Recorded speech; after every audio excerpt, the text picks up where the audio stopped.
आगे के एपिसोड 54 में हमने देखा था मैस हेवन मतलब कि स्वर्ग में फंसा हुआ था और वहीं पर इंसानी दुनिया में इनोसेंट जीरो ने सभी डिवाइन मिशनरीज को ऑलमोस्ट मार ही दिया था। इसका मतलब अभी दुनिया में ऐसा कोई भी नहीं जो कि इनोसेंट जीरो को रोक सके। अब आगे स्टोरी के स्टार्टिंग में हम देखते हैं अब इनोसेंट जीरो अपने अटैक से मैस के बॉडी को भी पूरा ख़त्म करने के लिए जा रहे थे और कहते हैं इट्स ओवर। मगर तभी लेंस अपना ग्रेवियोल अटैक इनोसेंट जीरो के ऊपर कर देता है, परंतु वो इनोसेंट जीरो है, इससे शायद ही उन्हें कुछ हुआ होगा और यही बात वो सभी जानते थे। इसलिए उसके बाद फिन, डॉट और लेंस तैयार हो जाते हैं अपना आखिरी वाला दम लगाने के लिए। लेंस कहता है it's not over. Innocent zero उनसे कहते हैं क्या तुम स्टूडेंट्स मुझे रोकोगे? ओचा भी ये देख के शौक था क्योंकि वो सभी इस हालत में भी हार नहीं मान रहे थे। फिर ओचा अपने पास ही में पड़े मेलिडियोल को देखता है। मेलिडियोल ओचा को कुछ समझा रही थी, मगर ओचा उन्हें कहता है आप मुझसे ज़्यादा बात मत करो वरना इनोसेंट जीरो समझेगा कि हम दोस्त हैं। ये सुन के मेलिडियोल कहती है ओचा, मुझे जब तुम मिले थे पहली बार तब तुम एकदम बेकार हालत में थे। उसके बाद हमें थोड़ा सा ओचा का पास्ट भी दिखाया जाता है। जब ओचा मिस्ट्रेस मेलिडियोल को मिला था तब उसके पास रहने के लिए एक ढंग का घर भी नहीं था। वहाँ से उठा के मेलिडियोल ने उसका एक माँ जैसे ख्याल रखा था, क्योंकि मेलिडियोल को मालूम था ओचा कोई एविल नहीं, उसके पास भी दिल है और यही वो कारण था जिससे कि मेलिडियोल ने कभी भी ओचा को हेट नहीं किया था। फिर मेलिडियोल ओचा से कहती है तुम्हारे पास एक बहुत ही अच्छा दिल है, मगर अभी जो तुम ये कर रहे हो तुम्हें जान लेना चाहिए कि जब ये फाइट ख़त्म हो जाएगा तब इनोसेंट जीरो तुम्हें भी जान से मार देगा। इसीलिए ओचा तुम यहाँ से भाग जाओ और कहीं जाके छुप जाओ ताकि तुम बच सको।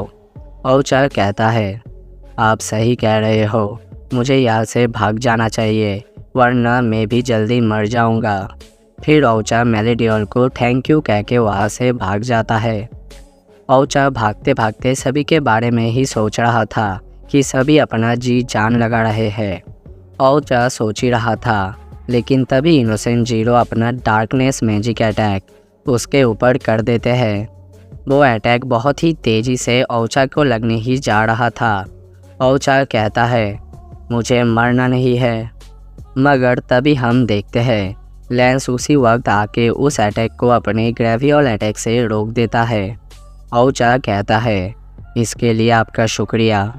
लेंस ओचा से कहता है हमारे रास्ते से हट जा तू और यहाँ से जितना जल्दी हो भाग जा। परंतु ओचा नहीं भागता। ओचा लेंस से पूछ रहा था तुमने मुझ जैसे किसी गद्दार को क्यों बचाया? लेंस कहता है क्योंकि अगर मैं तुझे नहीं बचाता तो फिर मेरी बहन दुखी हो जाती। और ओचा समझ जाता है कि लेंस अपने बहन के ऊपर बहुत ही ज़्यादा ऑब्सेस्ड है, इसीलिए वो बिना रुके फिर से भागने लगता है। मगर उसे सभी का यादें सता रहा था कि सभी अपना जी जान लगा रहे हैं, मगर वो यहाँ से बेशर्मों की तरह भाग रहा है। उसके बाद हमें रियो और रियान को भी दिखाया जाता है। वो दोनों कैसे भी करके उठ के खड़े हो जाते हैं और मैस को हिल करने लगते हैं, क्योंकि जितना जल्दी हो सके उन्हें मैस को जिंदा करना पड़ेगा। यहाँ तक कि रियान जैसा बंदा भी मनी मन दुआ कर रहा था मैस बर्नांडेड वापस आ जाओ हमारे लिए, हमें तुम्हारी ज़रूरत है। उसके बाद हमें फिन को दिखाया जाता है जो कि इनोसेंट जीरो के अटैक से बच रहा था, क्योंकि अभी इन सभी को कैसे भी करके इनोसेंट जीरो को थोड़े देर के लिए रोक के रखना ही पड़ेगा। फिन मैस के बातों को भी याद करता है, क्योंकि मैस ने उस जैसे डरपोक को जीना सिखाया था। और हाँ, मैस ने फिन को बहुत बार बचाया था, इसलिए अभी फिन की बारी मैस को बचाने का। फिन के ऊपर इनोसेंट जीरो का अटैक लगने ही जा रहा था, मगर तभी फिन इनोसेंट जीरो के ऊपर अपना चेंजेस मैजिक यूज़ करके उनके साथ अपना जगह अदल बदल कर लेता है, लेकिन इनोसेंट जीरो अपने पंखों से उन अटैकों को रोक लेते हैं। ये देख के डॉट भी वहाँ पर आ जाता है और अपना एक्सप्लोम अटैक पूरे पावर के साथ इनोसेंट जीरो पर कर देता है। डॉट के इस अटैक से पूरा आसमान बॉम्ब से भर चुका था, जिससे इनोसेंट जीरो अभी भाग नहीं सकते। डॉट भी मैस के बातों को ही याद कर रहा था। डॉट सोच रहा था, मुझे मेन कैरेक्टर को बचाना ही होगा। मैं इस फाइट में अपना सब कुछ दे दूंगा, फिर हम सब एक साथ बैठ के लूडो खेलेंगे, उसके बाद ग्रेजुएशन भी एक साथ ही करेंगे। इतना कह के डॉट अपना सारा जान लगा के अटैक कर देता है, लेकिन इससे इनोसेंट जीरो को झाट भर भी फर्क नहीं पड़ रहा था। इनोसेंट जीरो उन अटैक से बच रहा था। इनोसेंट जीरो उन अटैकों से बच के डॉट पर अटैक मारते हुए कहते हैं, अब मर जाओ। लेकिन तभी वहाँ पर लेंस भी आके अपना ग्रेवियोल अटैक कर देता है। लेंस के ग्रेवियोल मैजिक से इनोसेंट जीरो ज़मीन में जाके चिपक जाते हैं। फिर लेंस भी मैस के ही बातों को याद करने लगता है। लेंस सोच रहा था, अगर मैं और मैस नहीं मिले होते तो शायद मैं अपने बहन को इतने देर तक भी जिंदा नहीं रख पाता। इसीलिए मैस बर्नाडेट, ये मेरे लिए गर्व की बात है कि मैं तुम जैसे किसी को जानता हूँ। इतना सोच के लेंस अपना पूरा जान लगा के अपना पूरा पावर निकाल के आखिरी वाला ग्रेवियोल अटैक करता है। ये अटैक इतना ज़्यादा खतरनाक था कि ये देख के इनोसेंट जीरो भी बहुत ही ज़्यादा चौंक जाते हैं। इनोसेंट जीरो सोच रहे थे, क्या सच में ये बच्चा फर्स्ट ईयर का है? इनोसेंट जीरो सोच ही रहे थे, मगर उतने देर में वो अटैक इनोसेंट जीरो के ऊपर गिरता है, जिससे कि इनोसेंट जीरो पूरा ही ज़मीन में घुस जाते हैं और वहाँ का पूरा ज़मीन ही चकनाचूर हो जाता है। उसके बाद हम रेयान और रियो को भी देखते हैं, जो कि मैस को अभी हील करते करते नीचे गिर जाते हैं, क्योंकि उनके पास भी अब और पावर नहीं बचा था। तो अभी सब कुछ सिर्फ मैस के ऊपर ही था। ओ सॉरी, अभी तक सब नीचे नहीं गिरे थे, अभी तक सिर्फ लेंस बचा हुआ था और ऑब्वियसली इनोसेंट जीरो भी बचा था, क्योंकि लेंस के उस अटैक से इनोसेंट जीरो को एक खरोच तक नहीं आया था। इनोसेंट जीरो धुएं के अंदर से निकलते ही अपने अटैक से एक एरो पूरा लेंस के पेट से आर पार निकाल देते हैं। लेंस का जादुई झड़ी भी टूट जाता है और लेंस नीचे ज़मीन पर गिर जाता है। तो अभी सब कुछ सिर्फ मैस के हाथों पर है, मगर मैस अभी तक मरा पड़ा है। इनोसेंट जीरो कहते हैं, क्या अब तुम अपना हार स्वीकार करते हो? ये सुन के लेंस कहता है, अभी नहीं, मैं अभी तुमसे लड़ सकता हूँ। लेंस के पेट से वो एरो आर पार निकल चुका था। इनोसेंट जीरो कहते हैं, ये बच्चा हार क्यों मान नहीं लेता? लेंस कहता है, ये बैटल तब तक ख़त्म नहीं होगा जब तक कि मैस वापस नहीं आ जाता। इनोसेंट जीरो लेंस को देख के सोच रहे थे, इस हालत में भी इस बच्चे के आंखों में एक अलग ही किस्म का आग जल रहा है। इस बात में कोई डाउट नहीं कि ये बच्चा अभी सब बड़े बड़े डिवाइन मिशनरीज के लेवल पर आ चुका है, परंतु मैस बर्नाडेट का बॉडी अगर ज़िंदा रहा तो वो मेरे लिए एक ख़तरा बन सकता है, तो मुझे जल्दी उसके बॉडी को ख़त्म करना पड़ेगा। इतना कह के इनोसेंट जीरो फिर से अपने डार्क मैजिक लेंस पर कर रहे थे, लेकिन तभी हम देखते हैं औचा वहाँ पर खुद ही चलते हुए आ जाता है। इनोसेंट जीरो के सामने उसका गांड फट रहा था, ये साफ साफ दिख रहा है। औचा सबसे कहता है, क्या तुम सभी चपुतिए हो क्या? तुम लोगों के पास अकल नाम की कोई चीज़ नहीं। इनोसेंट जीरो से जीतने का कोई रास्ता नहीं, तुम सभी मरने वाले हो। तुम अभी अपना ताकत दिखा रहे हो और ख़ुद के ज़िंदगी को दांव पर लगा रहे हो, तो तुम लोगों ने सोच भी कैसे लिया मैं ऐसे टाइम में तुम लोगों को छोड़ के भाग जाऊंगा? इतना कहने के साथ ही औचा सीधा जाके मैस के बॉडी को अपने मुंह पर उठा लेता है। औचा को ऐसा करते इनोसेंट जीरो देख लेते हैं, मगर औचा वहाँ से अपने पूरे स्पीड से भागने लगता है। बट इनोसेंट जीरो को सबसे पावरफुल विलेन ऐसे ही नहीं कहा जाता। इसीलिए हम देखते हैं इनोसेंट जीरो बड़े आसानी से ओचा के सामने आ जाते हैं और आने के साथ ही वो ओचा पर एक जोड़ का हमला करते हैं। इससे ओचा दूर जाके गिरता है। ओचा को इससे एक क्रिटिकल डैमेज आ जाता है, जिससे कि वो अभी हिल भी नहीं पा रहा था। लेकिन फिर भी वो एलिगेटर बूस्ट कहता है और अपने पैरों से या फिर कहीं और से बूस्ट निकल के वहाँ से मैस को लेके भागने जाता है। मगर इस बार भी इनोसेंट जीरो ओचा पर रहम नहीं खाते और वो एक और भी जोड़ का हमला ओचा पर कर देते हैं। ओचा कहता है, मुझे घर जाना था लेकिन आज नहीं, आज मुझे कुछ करके दिखाना है। ओचा सभी के बातों को याद करता है कि सभी ने अपना सब कुछ लगा दिया था सिर्फ और सिर्फ मैस को जिंदा करने में। ओचा ये सभी बातें सोच के अपना आखिरी दम लगा के फिर से वहाँ से भागने लगता है। इनोसेंट जीरो कहते हैं, मेरे पास ये सब बेकार के गेम के लिए टाइम नहीं। इतना कह के इनोसेंट जीरो और भी खतरनाक एक अटैक ओचा पर करते हैं। इस अटैक से ओचा भी अब अपना दम तोड़ देता है। वो रोते रोते कहता है, मुझे माफ़ कर देना मैस, और आप सभी मुझे माफ़ कर देना। मैं मैस को थोड़े समय के लिए भी नहीं बचा पाया। मैं एक यूज़लेस बेकार हूँ। फिर इनोसेंट जीरो ओचा और सभी को बेकार कहते हैं। इनोसेंट जीरो ओचा को पूरा ख़त्म करने जा रहे थे।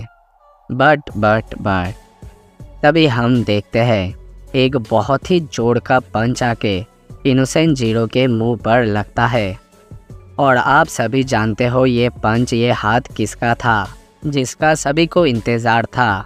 वो समय फाइनली आ गया। मैस आने के साथ ही इनोसेंट जीरो से कहता है, तेरा इतना हिम्मत कि तू सभी को बेकार बोले। फिर मैस कुछ तो कहता है, मगर इसका मतलब मुझे और गूगल बाबा दोनों को ही नहीं मालूम। जो भी हो, फिर हम देखते हैं इनोसेंट जीरो अब बहुत ही ज़्यादा सीरियस हो जाते हैं और फिर से मैस और इनोसेंट जीरो आमने सामने खड़े थे। ये चीज़ देख के फिन तो बहुत चौंक जाता है कि मैस को तो 66 घंटे लगने वाले थे ठीक होने में, मगर वो इतने जल्दी कैसे ठीक हो गया। फिर इनोसेंट जीरो को देखते हैं जो कि मैस से कहता है, तो मर के वापस से जिंदा होने के बाद तुमने क्या सोचा, तुम मुझे कैसे हराने वाले हो। मैस कहता है, मैंने बहुत सारे डंबल से ट्रेनिंग किया तो अभी मैं ठीक ठाक हूँ। वो दोनों बात कर ही रहे थे, परंतु तभी एक बंदा वहाँ पर आ जाता है जो कि आके सीधा इनोसेंट जीरो को ही चैलेंज कर देता है, क्योंकि शायद जब इनोसेंट जीरो ने अपने आर्मी को भेजा था तभी उनके आर्मी ने इस बंदे का परिवार उजाड़ दिया था। इसीलिए अभी ये बंदा रिवेंज लेने आया था। वो बंदा आते साथ ही अपना एक अटैक इनोसेंट जीरो पर कर देता है। उस अटैक से एक बहुत ही नुकीला चीज़ सीधा इनोसेंट जीरो को लगने जा रहा था, लेकिन तभी इनोसेंट जीरो अपने सातोरु गोजो वाले अटैक को यूज़ करते हैं, जिससे कि वो नुकीला चीज़ उन्हें लगने से पहले ही रुक जाता है। फिर इनोसेंट जीरो उस नुकीले चीज़ को रोक के उसे उल्टा ही उस बंदे पर ही बहुत ही तेज फेंक देते हैं। ये देख के उस बंदे का तो गांठ फट जाता है। गांठ फटी के चक्कर में वो डिसाइड ही नहीं कर पाता कि वो करे तो करे क्या। मगर दुख की बात तो यह है, उसे सोचने का समय भी नहीं मिलता। उसका खुद का अटैक उसके ही आर पार निकल जाता है। फिर ये देख के सोच रहा था, वो समय को कंट्रोल कर सकते हैं, कोई उन्हें कैसे ही हरा सकता है। मैस ये देख के इनोसेंट जीरो के तरफ दौड़ते हुए जाता है और कहता है, मैं तुमसे उस बंदे का बदला लूँगा जिसे कि मैं जानता भी नहीं। ये थोड़ा फनी सीन था, मगर बात में तो लॉजिक था। जो भी हो, फिर हम मैस को देखते हैं जो कि इनोसेंट जीरो के तरफ बहुत ही तेज़ी से बढ़ रहा था, मगर तभी इनोसेंट जीरो उस पर अपना टाइम्स मैजिक अटैक कर देते हैं। इससे मैस जितना इनोसेंट जीरो के तरफ जा रहा था वो उतना ही स्लो होते जा रहा था। मैंने कहा था ना, इनोसेंट जीरो और गोजो का कनेक्शन है। फिर उसके बाद हम देखते हैं मैस इतना स्लो हो जाता है कि वो पूरा स्टैचू ही बन जाता है। इनोसेंट जीरो अपना अटैक करते हुए कहते हैं, इट्स ओवर। इतना कह के वो मैस पर अपना अटैक कर देते हैं। वो अटैक मैस को लगने जा ही रहा था, मगर तभी मैस उस अटैक को आसानी से डॉज कर लेता है। ये देख के तो इनोसेंट जीरो भी चौंक गए थे। वो सोच रहे थे, ये तो असंभव है, उसने मेरे अटैक को डॉज कैसे किया। फिर इनोसेंट जीरो अपने मैजिक से और भी बहुत सारे डार्क एरो को निकालते हैं। वो सोचते हैं कि सारा दिन से अब मैस कभी भी बच नहीं पाएगा। इतना कह के वो उन सारे डार्क एरो को मैस पर बहुत ही तेज फेंक देते हैं। इस बार भी मैस उन सारे एरो को आसानी से रोक लेता है। ये कोई छोटी सी बात नहीं, क्योंकि आप सभी जानते ही हो मैस के ऊपर इनोसेंट जीरो ने अटैक किया था, जैसे कि वो बहुत ही स्लो हो गया था। लेकिन फिर भी वो इन सब अटैकों से बच कैसे रहा था। परंतु तभी इनोसेंट जीरो देखते हैं मैस उनके सामने अचानक से ही आ जाता है। इसका मतलब इनोसेंट जीरो ने टाइम को स्लो कर दिया था, मगर फिर भी मैस का इतना स्पीड था कि जिससे कि उसका आफ्टर इमेज बन रहा था। ये देख के इनोसेंट जीरो बी लाइक, मैंने तो टाइम को 100 टाइम तक स्लो कर दिया था, परंतु ये बंदा इतना तेज कैसे मूव कर पा रहा है। इनोसेंट जीरो सोच ही रहे थे, मगर उतने देर में मैस एक बहुत ही जोर का पंच उनके मुंह पर मार देता है। इस पंच के फोर्स से इनोसेंट जीरो दूर उड़ते हुए जाते हैं, लेकिन तभी उसके बाद ही इनोसेंट जीरो फिर से अटैक करने जा रहे थे। वो मनी मन सोच रहे थे, मुझे यकीन नहीं होता ये बंदा ऐसे टाइम पर डांस कर रहा है। फिर हमें थोड़ा समझाया जाता है। असल में इनोसेंट जीरो के मैजिक से नॉर्मली सभी लोगों के लिए टाइम बहुत ही स्लो हो गया था, परंतु मैस कोई नॉर्मल बंदा नहीं, उसका स्पीड तो लाइट से भी ज़्यादा था। जिन्होंने रिकॉर्ड ऑफ रैग्नारॉक में एडम और ज्यूस का फाइट देखा हुआ है, वो लोग आसानी से समझ सकते हैं। इनोसेंट जीरो सोच रहे थे, इतना चेंज इतने जल्दी ट्रेनिंग से तो नहीं मिल सकता, क्या भगवान ने उसे पावर दिया है। फिर हमें भगवान का भी एक झलक मिलता है, जहाँ वो कहते हैं, क्या मैंने सच में आज एक बंदे को जिंदा कर दिया। इस बात में तो मुझे भी हंसी आ रहा है। फिर सीन चेंज होके हमें मैस को दिखाया जाता है, जहाँ पर वो कहता है, अगर कोई मुझसे पूछे कि मेरे पास एक ऐसे बंदे को हराने का पावर है जो कि समय को कंट्रोल कर सके, तो मेरा आंसर होगा एक बड़ा वाला यस। उसके बाद इनोसेंट जीरो को देखते हैं, जो कि लड़खड़ाते हुए उठते हैं। उठने के बाद वो मैस से कहते हैं, तो चलो मैस बर्नेडेड, एक आखिरी फाइट कर लेते हैं। इतना कह के वो अपने पावर को निकालने लगते हैं। फिर उसके बाद ही वो अपना एक खतरनाक सा अटैक मैस पर करने जा ही रहे थे। बट इनोसेंट जीरो के अटैक करने से पहले ही मैस उनके जादुई छड़ी को एक जोर का लात मार के उड़ा देता है। उसके बाद मैस इनोसेंट जीरो के जादुई छड़ी को कैच कर लेता है। कैच करने के बाद ही वो वक्त गवाए बिना ही उस जादुई छड़ी को एक ही झटके में तोड़ देता है। ये देख के सभी के सभी शॉक। मैस यहीं पर नहीं रुकता, वो उस छड़ी को ज़मीन पर पटकता है और फिर उसके ऊपर लाती लात मारते ही जाता है। ये देख के तो इनोसेंट जीरो बहुत ही चौंक गए थे। फिर मैस उनके जादुई छड़ी के टुकड़ों को समेट लेता है। समेटने के बाद मैस उन सारे टुकड़ों को इनोसेंट जीरो को ही शराफत के साथ दे देता है। देने के बाद ही मैस एक बहुत ही जोर का पंच बनाता है और कहता है, तुम मैजिक यूज़र जादुई छड़ी के बगैर कुछ भी नहीं हो। इतना कह के मैस एक बहुत ही जोरदार पंच इनोसेंट जीरो के सर पर मार देता है। इससे इनोसेंट जीरो का मुंह ज़मीन पर घुस जाता है। इससे वहाँ का ज़मीन ही टूट गया था। ये देख के सभी बहुत ही शॉक हो गए थे।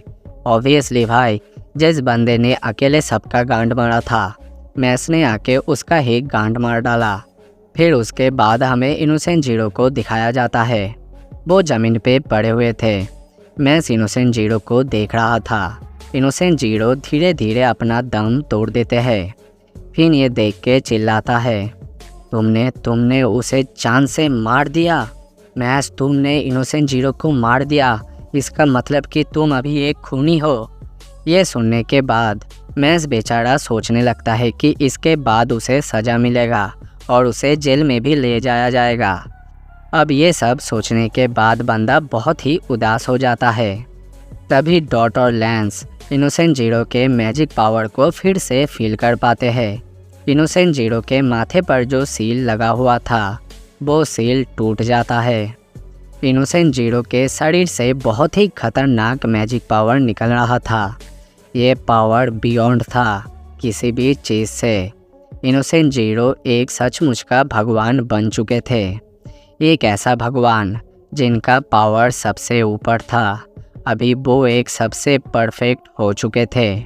इतना खतरनाक फॉर्म देखने के बाद जहाँ सभी का गांड फट रहा था, वहाँ पर मैस को देखते हैं जहाँ मैस मिट्टी खोद रहा था इनोसेंट जीरो के लाश को छुपाने के लिए।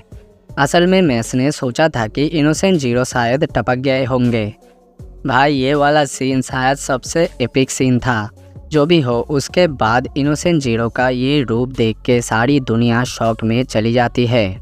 वो लोग सोच रहे थे ये तो एक असली का भगवान है, इसीलिए वो सभी के सभी इनोसेंट जीरो के सामने ज़मीन पर माथा टेक देते हैं।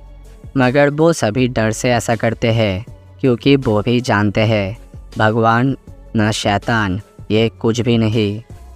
फिर उसके बाद हम देखते हैं इनोसेंट जीरो और मैस एक दूसरे को ही देख रहे थे। मगर तभी उसके बाद ही इनोसेंट जीरो अपना एक खतरनाक सा अटैक कर देते हैं। इस अटैक का नाम था डार्कनेस डिजास्टर। इससे एक बहुत ही बड़ा डार्क एनर्जी बॉल क्रिएट होने लगता है, जिसका साइज धीरे धीरे इतना बड़ा हो जाता है कि आप सभी लोग देख ही सकते हो। इस अटैक के सामने मैस तो एक छोटा सा कीड़ा मकोड़ा था, मगर मैस वहाँ से भागता नहीं। मैस अपना एक फिंगर फ्लिक ठीक उस अटैक के तरफ ही एम करता है। मेलिडियो समझाती है असल में मैस अभी अपने पूरे बॉडी के पावर को सिर्फ अपने एक उंगली में डाल रहा है, जैसे कि मैस का फिंगर फ्लिक अभी किसी एटम बॉम्ब से कम नहीं था। फिर मैस को देखते हैं जो कि अपना फिंगर फ्लिक इनोसेंट जीरो के अटैक पर मार देता है, जिससे कि उस डार्कनेस बॉल के बीच में से एक बहुत ही बड़ा छेद हो जाता है। ये देख के अब इनोसेंट जीरो उसी समय अटैक को एक साथ 3 बार कर देते हैं, लेकिन इस बार मैस अपने फिंगर फ्लिक को ज़मीन पर मारता है, जैसे कि वो बहुत ही तेज़ी से आसमान में उड़ जाता है। इनोसेंट जीरो ने जो अटैक किया था उससे जो पत्थर आसमान में उड़ रहे थे, मैस उनके ही पीछे छुपते छुपाते इनोसेंट जीरो के तरफ ही बढ़ रहा था। इनोसेंट जीरो इधर उधर मैस को ढूंढ रहे थे, मगर तभी मैस पत्थर के पीछे से निकलता है। निकलने के बाद ही वो इनोसेंट जीरो के मुंह पर वही फिंगर फ्लिक मारने जाता है, लेकिन तभी इनोसेंट जीरो समय को ही पूरा रोक देते हैं। इनोसेंट जीरो को छोड़ के सब कुछ अभी रुक गया था। इनोसेंट जीरो कहते हैं मेरे पावर्स तो समय से भी आगे है और तुम्हारे पास तो मैजिक पावर भी नहीं। इतना कह के इनोसेंट जीरो अपना डार्कनेस अटैक मैस पर कर देते हैं। इससे मैस दूर जाके गिरता है और फिर उसके बाद ही इनोसेंट जीरो अपना एक दूसरा और भी खतरनाक अटैक मैस पर करते हुए कहते हैं अब ये ख़त्म हुआ। फिर मैस को देखते हैं जिसके तरफ वही अटैक बहुत ही तेज़ी से आ रहा था, मगर मैस उस अटैक के ऊपर ही दौड़ते हुए इनोसेंट जीरो के तरफ जाने लगता है। इनोसेंट जीरो भी ये देख के तुरंत ही मैस पर और भी अटैक करने जाते हैं, परंतु तभी हम देखते हैं इनोसेंट जीरो जिस हाथ से अटैक कर रहे थे वही हाथ पूरा टूट जाता है। इनोसेंट जीरो सोच रहे थे अब ये कौन आ गया। तभी हमें दिखाया जाता है, मेरा मतलब कि दिखाए जाते हैं लेविस, मैक्रॉन, लुओयांग, एविलाई और एबेल। और वीडियो ख़त्म। आज के वीडियो में बस इतना ही दोस्तों। नेक्स्ट वीडियो और भी ख़तरनाक और मज़ेदार होने वाला है और ऑब्वियसली नेक्स्ट वीडियो ही आखिरी वीडियो होने वाला है इस एनीमे का। आज का वीडियो अगर आप लोगों को पसंद आता है तो एक लाइक करके चैनल को सब्सक्राइब करके बेल नोटिफिकेशन को भी ऑल पर सेट कर देना, ताकि मेरी कोई भी आने वाली वीडियो आप लोग मिस ना करो।